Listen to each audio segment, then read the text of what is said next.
Hi everyone. இன்னைக்கு VIT triple இந்த எக்ஸாமை பத்தி நம்ம ரொம்ப டீடைல்டான ஒரு இன்ஃபர்மேஷனை பார்க்க போறோம். இதுல குறிப்பா பாத்தீங்கன்னா நமக்கு இந்த மார்ச் 31 ஓட இந்த VIT ட்ரிபிள் என்ட்ரன்ஸ் எக்ஸாமினுடைய அப்ளிகேஷன் ஃபார்ம் வந்து க்ளோஸ் பண்றாங்க. ஸோ இன்னைக்கு இந்த VIT ட்ரிபிள் ஓட டீடைல்டு எலிஜிபிலிட்டி கிரைட்டீரியாவை பத்தி இந்த வீடியோல நம்ம வந்து கம்ப்ளீட்டா டிஸ்கஸ் பண்ண போறோம். என்ன மாதிரி ப்ரொசீஜர்ஸ் எல்லாம் ஃபாலோ பண்றாங்க, எந்த கோர்ஸ்க்கு என்ன 12th நீங்க படிச்சிருந்தீங்கன்னா எது எலிஜிபிள் அப்படின்றத நம்ம பேச போறோம். அதாவது நீங்க 12th இந்த சப்ஜெக்ட் எல்லாம் படிச்சீங்கன்னா உங்களுக்கு இந்த கோர்ஸ் மட்டும் தான் எலிஜிபிள், மற்ற கோர்ஸ் உங்களால வந்து பண்ண முடியாது. ஸோ அது எல்லாமே நம்ம வந்து ரொம்ப டீடைல்டா பேச போறோம். VIT entrance examination, right? So VIT entrance examination அப்படின்னு சொல்லும்போது Vellore institute of technology engineering entrance examination அப்படின்னு சொல்லலாம். VIT ட்ரிபிள்னு சொல்லிட்டு நம்ம ஷார்ட்டா அதை நம்ம சொல்லுவோம் இல்லையா? ஸோ இது வந்து conducted admission for under graduate. நீங்க 12th முடிச்சுட்டு UG ப்ரோக்ராம் பண்ணணும் அப்படின்னா இந்த இடத்துல நீங்க தாராளமா வந்து ஜாயின் பண்ணிக்கலாம். So programming VIT group of institutions நமக்கு வந்து 4 ஸ்டேட்ல வந்து இது இருக்கு.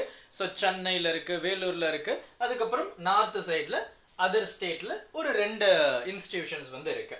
So VIT triple will be conducted between 19 to 30th April of 2024 tentatively சொல்லியிருக்காங்க. டென்டேட்டிவா எனக்கு வந்து ஏப்ரல் மந்த்ல வந்து ஸ்டார்ட் ஆகும், ஏப்ரல் 19ல இருந்து 30 வரைக்கும் அப்படின்னு சொல்லியிருக்காங்க. பட் இது வந்து கண்டிப்பா மாற போறதுக்கான வாய்ப்புகள் இருக்கு, ஏன்னா எலெக்ஷன்ஸ் வந்து நமக்கு நடக்க போகுது. ஸோ அதனால மேபி நமக்கு சேஞ்சஸ் வந்து நடக்கலாம். அதனாலதான் இங்க டென்டேட்டிவ்லி அப்படின்ற ஒரு விஷயத்தையும் நமக்கு வந்து கொடுத்திருக்காங்க. Designated centres across India and abroad, number of days will vary for test cities. அது உங்களுக்கு தெரியும் இல்லையா? So it varies. டேட் எல்லாத்துக்கும் ஒரே மாதிரி கிடையாது. ஸோ இந்த VIT என்ட்ரன்ஸ் எக்ஸாமினேஷனுடைய எலிஜிபிலிட்டி கிரைட்டீரியா என்னெல்லாம் இருக்கு அப்படின்றது தான் நம்ம வந்து பேச போறோம். ஸோ பாத்தீங்கன்னா ஃபர்ஸ்ட் வந்து we are talking about the nationality. So நம்ம வந்து ரெசிடென்ட்னா இந்தியனா இருக்கலாம், இல்ல நான் ரெசிடென்ட் NRI இருக்கலாம். ஸோ அந்த வகையில நமக்கு வந்து பாத்தீங்கன்னா directly you can apply. So நீங்க வந்து NRI இருந்தீங்கன்னா டைரக்டா நீங்க NRI அதுல போயிட்டு யூ கேன் அப்ளை டைரக்ட்லி. இல்லைன்னா இந்தியன் அப்படின்னா நீங்க டைரக்டா வந்து அந்த கேட்டகரியை சூஸ் பண்ணி you can apply. Foreign applications who studied or studying abroad can apply directly through the international application form அப்படின்றத நம்ம சொல்லலாம். அப்போ இதை நம்ம ஒரு 3 கேட்டகரியா நம்ம பேசலாம். ஒன்னு இந்தியன், இன்னொன்று வந்து NRI, அடுத்து அதர் கண்ட்ரி இன்டர்நேஷனல் அப்ளிகேஷன்ல வந்து நீங்க ஃபில் பண்ணணும். ஸோ 3 விதமா நம்ம பேசிக்கலாம்.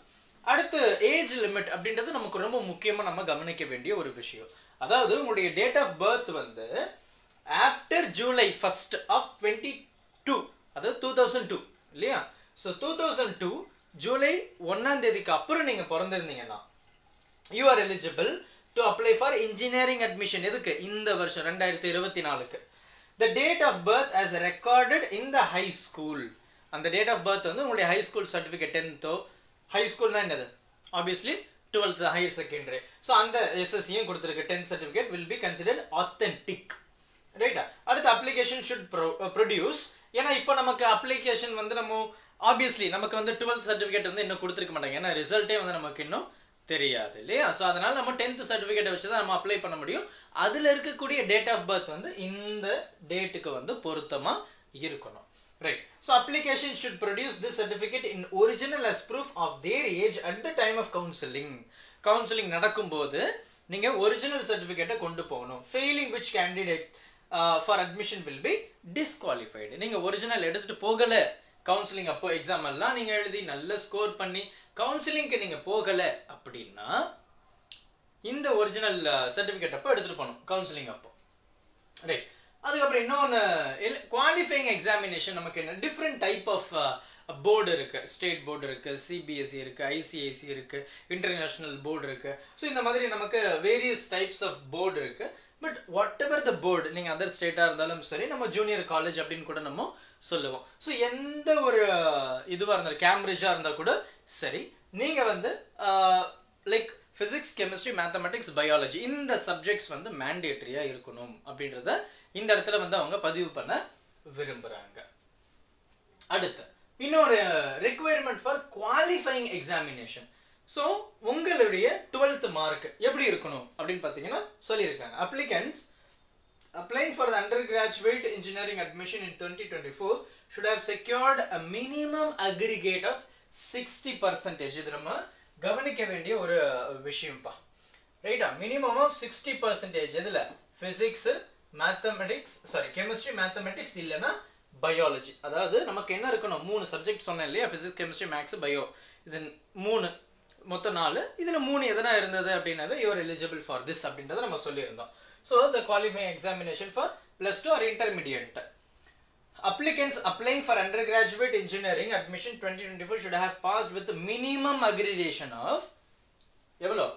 50% எல்லாமே இருக்கணும். இது எப்போ? இந்த 60% வந்து லைக் the general category வந்து 60% வந்து mandatory. 50% வந்து physics, chemistry, maths, biology எந்த கேட்டகரியில் ஃபாலோ ஆகுறாங்க அப்படின்னா எஸ்சி எஸ்டி, அதுக்கப்புறம் hailing from Jammu and Kashmir, Ladakh and north eastern state of Arunachal Pradesh, Assam, Manipur, Meghalaya, Mizoram, Nagaland, Sikkim and Tripura.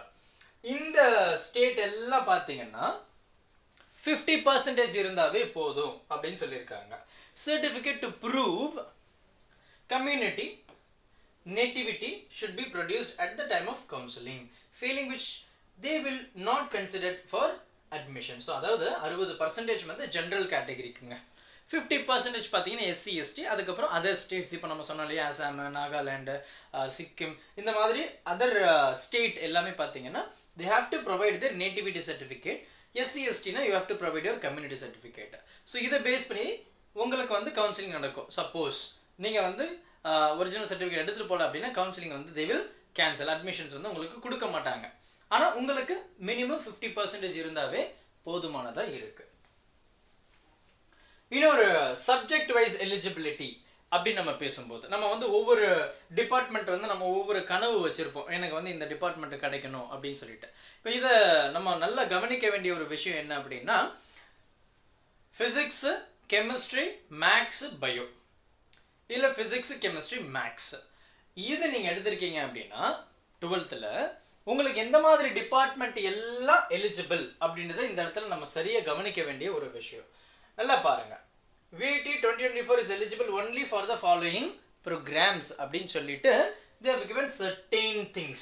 பாருங்க, biotechnology, computer science and engineering, bioinformatics, அடுத்து electronic and communication engineering ECE, அப்புறம் CSE, bioinformatics, biotechnology, அப்புறம் bioengineering, computer engineering and computer science and engineering, ரைட்டா?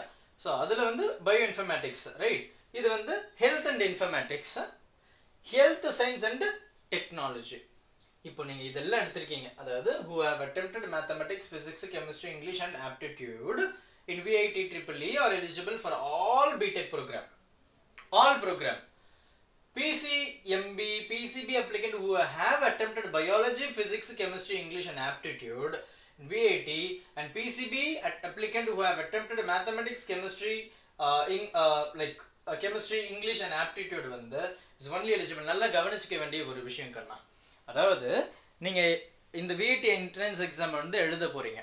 அந்த VIT entrance exam அப்போ நீங்க வந்து mathematics அப்படின்ற ஒரு சப்ஜெக்டை நீங்க அட்டென்ட் பண்ணிருக்கீங்க அப்படின்னு வச்சுப்போம். இப்போ நமக்கு பிசிக்ஸ் வந்து 35 கொஸ்டின்ஸ், கெமிஸ்ட்ரி 35 கொஸ்டின்ஸ், மேத்தமெட்டிக்ஸ் 40 இருக்கும், இங்கிலீஷ் வந்து 5 இருக்கும், ஆப்டிடியூட் வந்து 10 இருக்கும். ஓவரால் நமக்கு 125 கொஸ்டின்ஸ் இருக்கு.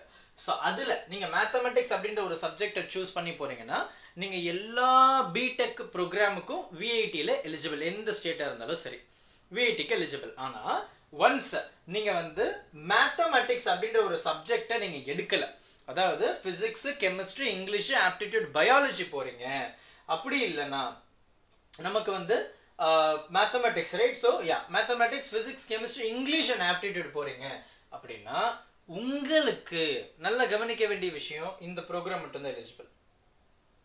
இந்த ப்ரோக்ராம் மட்டும்தான் நீங்க எலிஜிபிளா இருக்கீங்க. ஸோ இதை நீங்க வந்து நல்லா கவனிக்க வேண்டிய ஒரு விஷயம், சரியா? ஸோ இதெல்லாம் நீங்க நல்லா பார்த்துக்கோங்க. உங்களால் எல்லா ப்ரோக்ராமும் அட்டன் பண்ண முடியாது. அது you are not eligible for all the programs அப்படின்னு நம்ம சொல்லலாம். ஸோ அடுத்து நம்ம இந்த விஐடி என்ட்ரன்ஸ் எக்ஸாமை பற்றின முழு விவரம் லைக் எப்படி நம்ம ரெஜிஸ்ட்ரேஷன் பண்ணுறதுன்றது ஃபுல் டீட்டெயில்டாக நம்ம வந்து அடுத்த வீடியோவில் பார்க்கலாம். Thank you. Help this with a smile.